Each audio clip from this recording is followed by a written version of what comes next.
What a privilege to be able to come and to share God's Word tonight, and to, in this message, the title's up there, Imagine Yourself a Missionary. My whole goal in this is to help us embrace the mission statement of the Wilmington Mission Conference. That's one way of saying it. There are other ways, and I'll say it in different ways. But the board of directors last spring, after a long consultation process, many of you know it, adopted a new mission statement. And I kind of have it memorized. This may not be exactly, but something like, in cooperation with God's Spirit. In other words, right out at the front, we wanted to say, this isn't our conference. This is God's conference. And we're doing our best to cooperate. That NWMC inspires, calls, equips, and sends people to participate in God's mission. Pretty simple, huh? It's about helping to move as many people as we can from the status of, I believe in Jesus, to being missionaries. Tonight I hope to broaden your understanding of the word missionary. I'm not going to use it in the more technical terminology that we've always used, okay? We've used it, and I've used it many times, and the basic definition of, well, a missionary is someone who crosses boundaries of some sort, cultural, language, geographic, political barriers, in order to share the good news of Jesus. I wonder if it's always about crossing barriers, and I'll come to that in a bit. But I want you to do a little imagining tonight, to imagine yourself a missionary. For some of you, it's very easy because occupationally you are missionaries, okay? We got a lot of missionaries in the audience. And so that's very easy. But for most of you, though you value and you support our global missionaries, you don't imagine yourself at all as a missionary, not even close. It's too far out of your comfort zone. It sounds too difficult. Living conditions, sacrifices. I'm not holy enough. I'm not good enough. I can't. All those kinds of things. It's beyond. That's how we tend to think. When I was young, I wanted to be a missionary. But what do we know, really, when we're young? You know, I wanted to be a professional baseball player, and if that didn't work out, basketball was okay, too, okay? You know, those were just dreams of a 6, 8-year-old.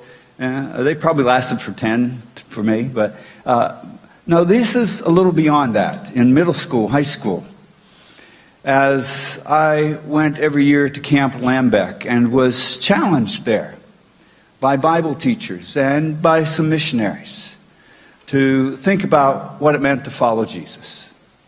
Well, I want to follow Jesus, so if I want to follow Jesus, then, yeah, I should be a missionary, right? I mean, it's that kind of a thought. It wasn't, really well thought out. It was just, I want to be the best follower of Jesus I can, and if I'm really going to be following Jesus, I need to be out there on the mission field. That was the kind of thought that was going through my mind. But how did that thought get there? Well, it wasn't just Camp Lambeck that put it there. My home church first planted that idea. Junior Missionary Society. And my next younger sister, Chris, is here tonight. And up until a few years ago at our home church, she still taught the Junior Missionary Society, which is an ancient kind of program, but a great program. You know, and every church ought to be doing something like this, whether you call it Junior Missionary Society or not. We need curriculum for our children to teach them about God's mission. And that's what it was about. I can't tell you any one of those mission lessons from when I left one Sunday a month from worship to go downstairs, but I knew mission was important if we were going to follow God. But it wasn't just Junior Missionary Society. It was Camp Lambeck, cultivating that each year, the 6 years I went there. And then in 1968, the Wilmington Mission Conference really helped to seal that. And that summer when I first came, after graduating from high school, I applied for summer service. I was chosen and I was sent to the Colorado River Native American Reservation in Parker, Arizona. Back in those days, most of us went nationally, and we went often spread in different places. I was the only one who went to that location. And do you know what happened? It moved me from being a missionary. Oh yeah? You know, I went to the mission field, and then God used that to redirect me towards pastoral ministry. It's a long story, and I'm not going to go into all of that, but kind of interesting. I had missionary zeal, but God used that missionary zeal to direct me towards being a pastor, and I pursued that.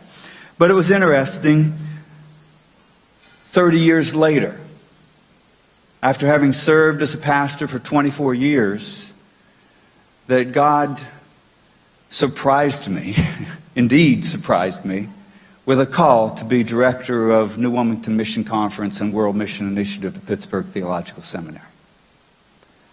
A missionary calling. How about that? What I thought I wanted to do at the beginning, it wasn't an overseas missionary calling, but it was clearly a missionary calling because it was to help the church embrace its missional calling, its essential calling as the sent people of God.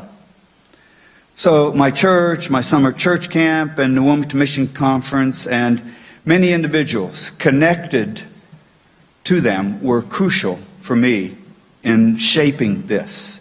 However, the missionary calling probably would never have really gotten rooted in me if it were not for my parents. If they had not lived out that calling as I was growing up. No, they weren't missionaries in some overseas place. They were farmers, 15 miles southwest of here. But they were missionaries. They were missionaries. Their occupation was farming, but their vocation, hear the difference between those words, occupation, what you do to earn money and make a living, versus vocation, what is our heart call and our primary direction. Occupation, farmer, vocation, follower of Jesus, which meant missionary in the broad terms that I'm trying to interpret it to you tonight. My dad gave a job to every kid who came in that driveway and asked for a job, and there were some pretty poor workers among those group, and some kids that didn't have any direction at home. And my dad was a mentor to so many of them. My mother was always baking banana breads in the winter particularly, or baking her buns or her sweet rolls, and sending them down to neighbors, those who were sick or whatever, or in the summer, peaches. And you know, Clifford Taylor was our old bachelor neighbor. He lived in a rundown house that was more like a shack. He was our second closest neighbor, and just, you know, maybe 300 yards from our house. The shack, you know, it had several additions, and the additions didn't match up. You went inside, and the floors were a different level. When you went to one part of the house, you had to go down a step or up a step. It didn't match. The roof was kind of, and the side kind of tilting. You know, you wondered, will it stay up? The siding was that old asphalt shingle that had been on a long, long time. The flooring was old linoleum that was cracked and pitted. Some of the flooring was just wood, bare wood, and some rugs over part of it. And there were stacks and stacks of things all around. Newspapers, magazines, everything. Just all over. And it was scary for a young boy going to Clifford's, okay? It was scary. I didn't really want to go to Clifford's. I was uncomfortable because he was different, he was strange, he was mysterious. He didn't shave, he was kind of ragged with his beard, and he was, he just never really fit. He was a bachelor, never really fit in well. But you know what? Clifford was lonely. And every time I came, he always wanted me to come in. So, I was taught to be polite. And so I went in. I didn't really want to go, but you didn't argue with your mother. And you didn't really want to go in, but you had to go in because you knew you'd be in trouble if you didn't go in. And so I went in, and, it was just a little conversation. He'd ask, but it was awkward and not a lot. I wasn't good at conversation and so on. Well, one year, he gave me this hatchet. The leather is so bad it won't even stay on. This hatchet, 55 years ago, he gave me this hatchet. It's clearly well over 100 years old. I use it occasionally, not very much. I don't have a lot of use for a hatchet to begin with, but I use it some. And, splitting get some splinters of something I need, maybe for starting a fire or whatever. But I've always kept it hanging over my workbench. And for me, it's a reminder. It's an important reminder that I was a missionary, even though I didn't know it. I was a missionary when I went to Clifford's house. And, it was really my parents who were the missionaries.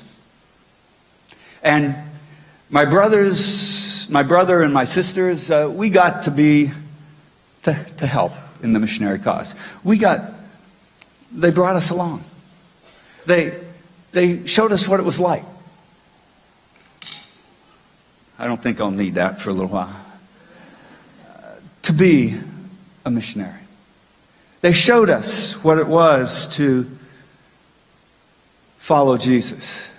And to them, the Great Commission was vitally important. But they understood that the Great Commission started in Enon Valley if it was ever to get to Ethiopia, Sudan, or the ends of the earth. Do you understand that?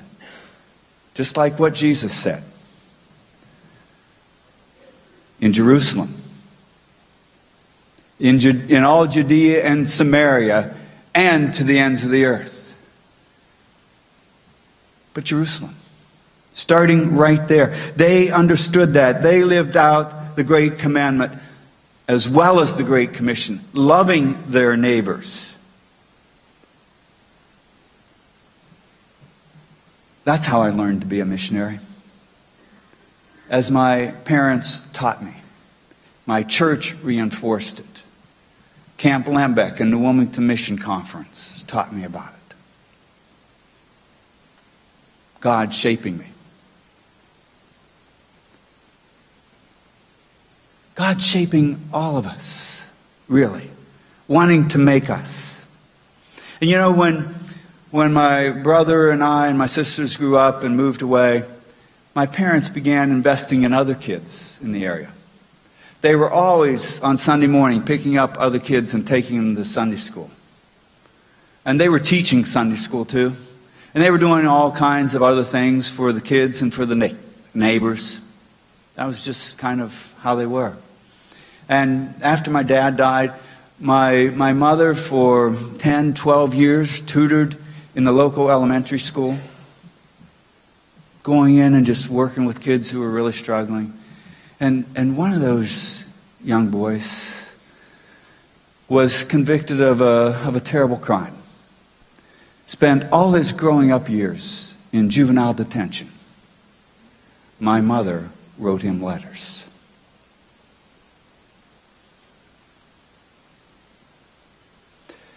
That's what it is to be a missionary. To recognize that we are sent to those people who are put right before us. To start there, and from there to go to the ends of the earth. And you know what? That's some of my family story. I could tell just as many stories about Jenny and her family, about their faithfulness in prayer, about how they always practiced hospitality for missionaries who were back on home assignment. Always had them in their home.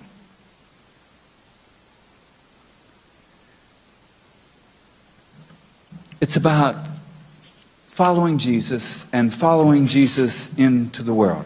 As we obey the Great Commission, we do it by living out the Great Commandment. And you know what? I know out here there are many stories that you have too. And I've just told my story, hopefully to trigger stories that you can remember in your own life about your parents and your mentors. And I want you to reflect on those stories. And even to share those stories with one another. It's important. Those are important stories about how we were taught to live for Jesus. I know you're still thinking, no, I'm not supposed to be a missionary. All right? But it's moving from that mindset of thinking that we've got to go to Africa or Asia to be a missionary. God only sends a small number of missionaries overseas.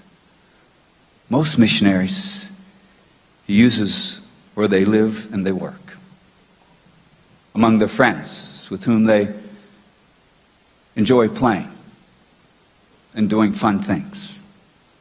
God wants you to be a missionary in the fullest sense. As the church, we have limited our understanding of missionary to that definition I gave you before of crossing barriers. And usually it meant crossing oceans. That's unfortunate for us. Because no matter what our occupation is, the vocation we have is following Jesus.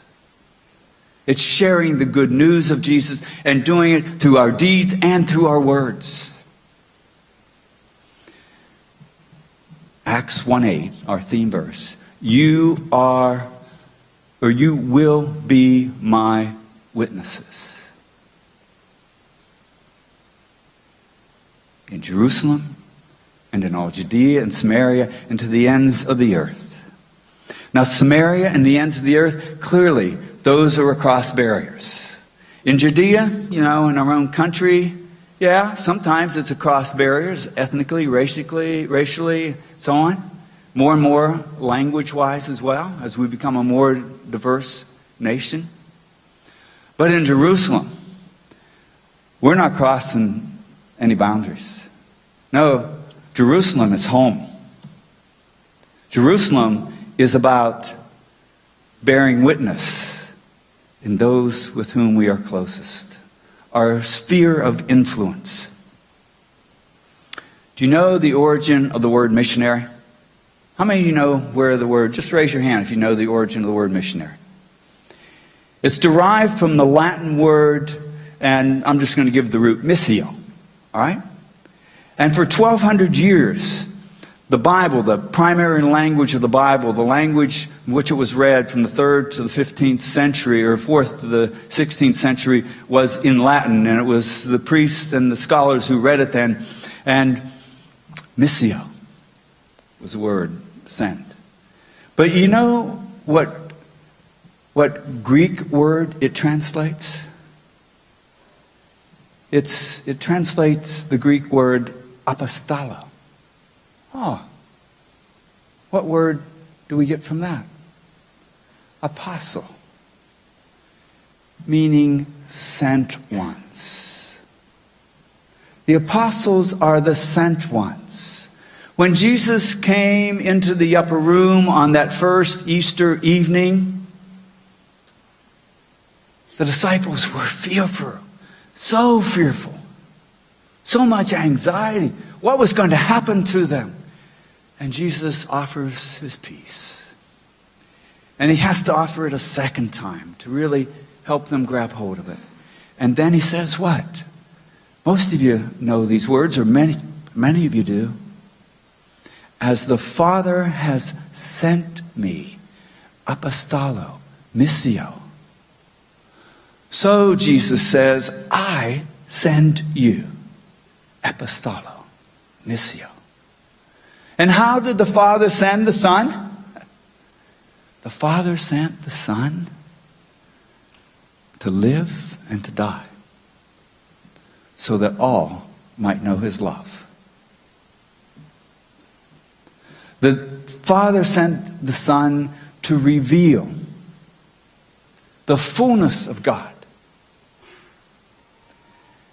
And the Father sent the Son to redeem all of lost humanity.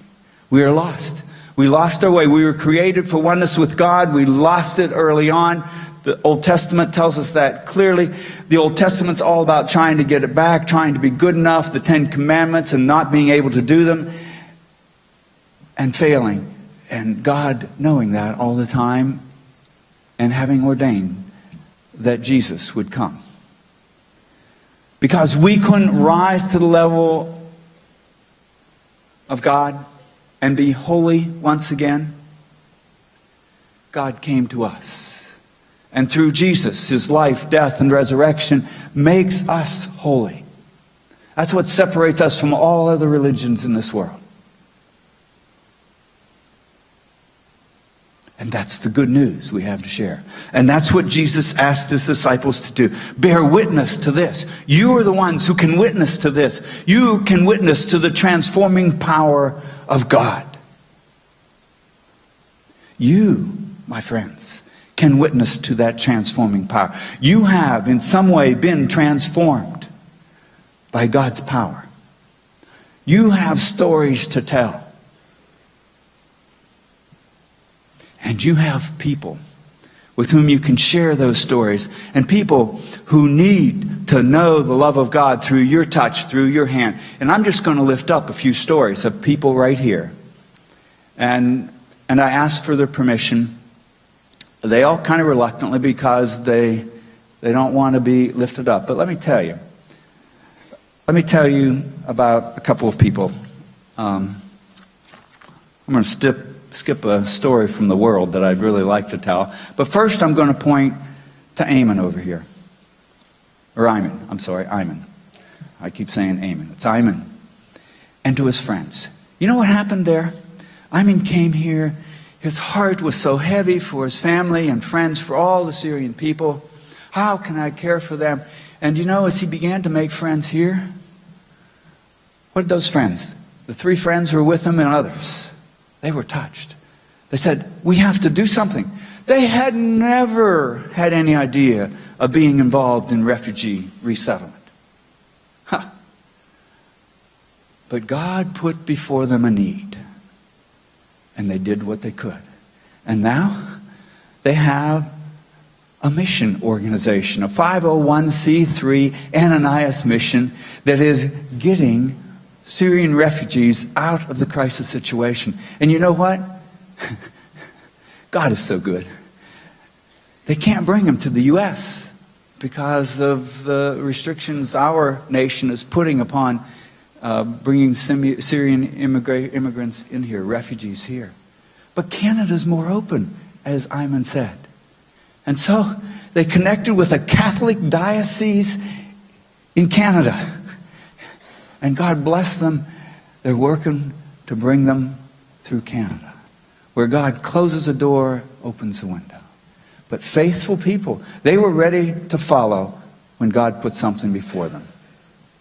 Let me tell you also about Erin Fenzel. Sogstad, some of you may know her as. She's here with her 4 daughters this year. 2 daughters are hers biologically. 2 years ago, when her brother's life fell apart, and for his wife as well, and they lost custody of their children, Erin said, I want them. She stepped in. She now has 2 more daughters. has 4 daughters. Because she knew God was sending her to her brother, to her family, to do just the faithful thing. Or I love my brother, Christian Powell. You know, over there serving ice cream in McKelvey. Anybody gotten ice cream from Christian over there? With such joy, with such hospitality, he does it. And then last evening, while we were singing, just as we started to sing Surely the Presence, I had to walk to the back to see somebody in the back. And as I'm walking back, Christian has just spotted someone, a young girl, a junior, in the back of this front area, who's curled up in her chair. And, you know, Christian bakes 4 strides. He's from 5 rows back. He's there. And over top of the tape. And gently lifting her up, wrapping his arm around her, and joining with her in the swaying of Surely the Presence.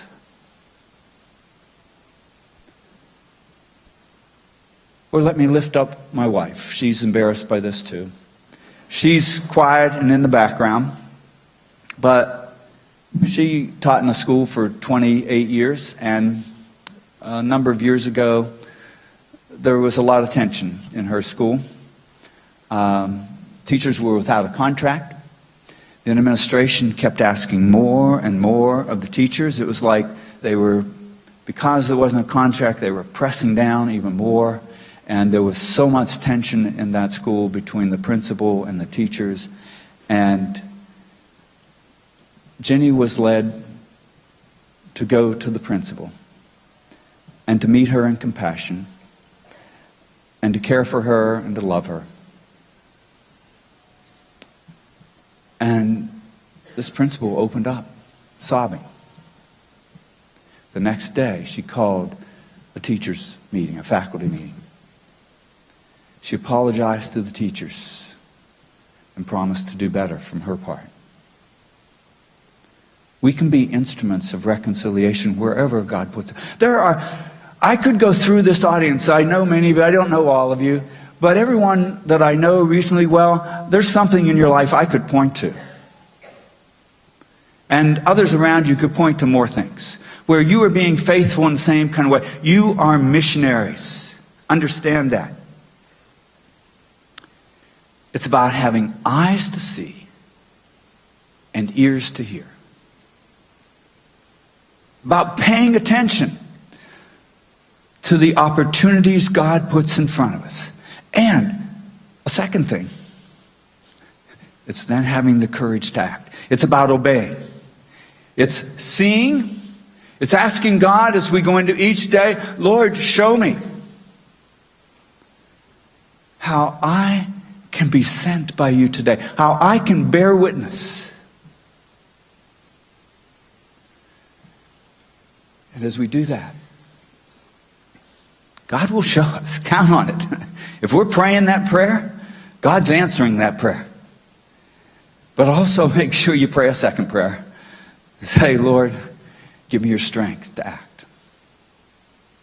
Give me your strength not only to see and to hear, but to act.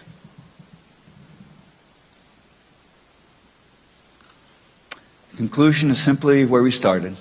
This is our mission at New Wilmington Mission Conference. And it's more than imagine you're a missionary. I started you there, okay? It's being a missionary, right? It's being sent by God, allowing God to send you. It's saying, here I am, God. I want to participate in what you're doing. And I want to start here, and whether it's here in Jerusalem or whether it's in Judea a little further out or Samaria, among people who are very different and people I maybe even hate and don't think I could like, or whether it's to the ends of the earth in the remotest portion. I'm ready, God.